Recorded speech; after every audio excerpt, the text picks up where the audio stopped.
보건복지부가 건강보험 적용이 안 돼 환자가 병원비 전액을 부담해야 하는 비급여 항목을 줄이는 작업에 본격 착수했습니다.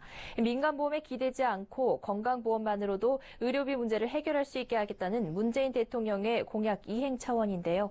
정부는 특히 건강보험의 역할 강화로 부담이 줄어드는 민간보험사의 보험료 인하를 유도해 국민들의 생활비를 줄여주겠다는 방침입니다. 자세한 내용 정홍규 기자와 이야기 나눠보겠습니다. 안녕하세요. 네, 안녕하십니까? 네. 정 기자, 건강보험에서 이 비급여 항목을 줄인다는 게 어떤 의미입니까?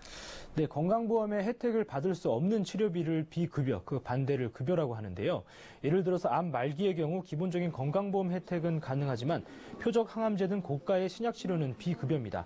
비용이 수천만 원에서 많게는 1억 원 넘게 들어 민간보험이라도 가입돼 있다면 다행이지만 비용 때문에 신약 치료를 포기하는 경우도 많은데요. 비급여를 줄이겠다는 것은 환자가 민용 실손보험으로 메워야 했던 영역까지 앞으로 건강보험에서 더 해주겠다는 겁니다. 이는 비급여 진료비가 해마다 눈덩이처럼 불어나 가게에 큰 부담을 주고 있다는 판단 때문인데요. 실제 국민건강보험공단에서 병원 발행 영수증을 기준으로 간병비나 검진 비용 등을 뺀 비급여 진료비를 산출해봤더니 지난 2009년 6조 2천억 원에서 2014년 11조 2천억 원으로 5년 사이 2배 가까이 증가했습니다. 전체 진료비 중 환자의 비급여 부담 비율도 같은 기간 13.7%에서 17.1%로 4%포인트 가까이 뛰었는데요. 그만큼 가계의 의료비 부담이 점점 커지고 있다는 뜻입니다. 네, 진료비 부담을 나라에서 더 해주겠다고 하긴 좋기는 하지만 그렇다고 나라에서 모든 치료비를 다 보장해 줄 수는 없을 텐데요. 어떤 방식으로 진행된다는 겁니까? 네, 복지부는 최근 심평원 서울 사무소에서 비급여의 전면 급여와 관련된 1차 실무회의를 열었습니다. 먼저 의학적으로 타당성이 있는 의료행위나 의료기술에 대해서는 예비적으로 보험급여를 우선 적용하고 이후 그 적합성을 평가해 정식으로 급여 등재 여부를 검토할 계획입니다. 이른바 선별급여를 확대 시행한다는 구상인데요.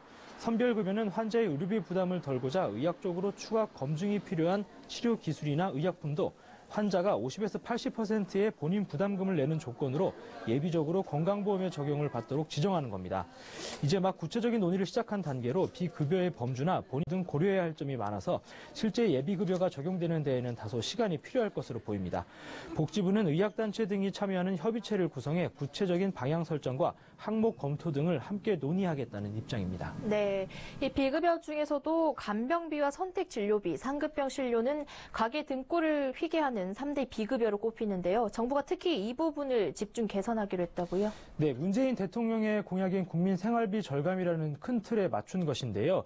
우선 간병비 부담을 덜어주기 위해 전문 간호사가 환자의 간호와 간병까지 전담하는 간호간병 통합 서비스를 공공병원에서 의무적으로 시행하도록 하고 현재 전국 300여 곳에 그치는 이 서비스 제공 의료기관도 민간 병원까지 확대해 나갈 계획입니다.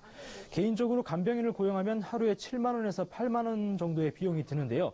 통합 서비스를 신청하면 비용은 하루에 2만 원입니다. 특진비로 불리는 선택진료제는 올해까지 폐지하고 건강보험에 적용을 받는 전문진료의사 가산 방식으로 전환한다는 계획을 세웠습니다. 이는 의사 개인에 대한 평가를 통해 수가를 지급하는 전문진료의사 가산제도인데요. 그간 선택진료비는 일부 전문병원의 10년 이상 경력 전문의에게 진료를 받을 때 수술이나 검사 등에 걸쳐 추가로 환자에게 부과되는 비용으로 전액 환자가 부담해야 했습니다. 또 통상 4인실 미만의 병실은 상급병실이라고 해서 비급여, 즉 건강보험 적용이 안 됐는데요. 당장 내년부터 3인실은 물론 2인실까지 보험급여를 단계적으로 확대하는 방안을 검토하기로 했습니다. 네, 보험사들 입장에선 비급여 진료비 중 상당 부분을 건강보험에 넘기고 그만큼 또 보험금 부담을 덜 수 있을 거라고 생각이 되는데 막상 보험업계가 그다지 달가워하고 있지는 않다고요. 네, 정부의 비급여 축소가 결국은 보험료 인하 압박으로 귀결되는 탓인데요.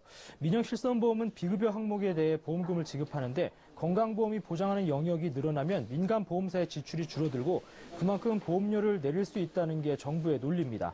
보험업계는 실손보험은 적자 상품이라 보험료 인하 여력이 크지 않고 급여와 비급여의 범위를 떠나서 의료 쇼핑과 과잉 진료를 유발하는 체계가 문제라고 주장하는데요. 비급여 진료 수가 표준화와 전문기관 비급여 심사체계 마련 등이 선결돼야 한다는 설명입니다.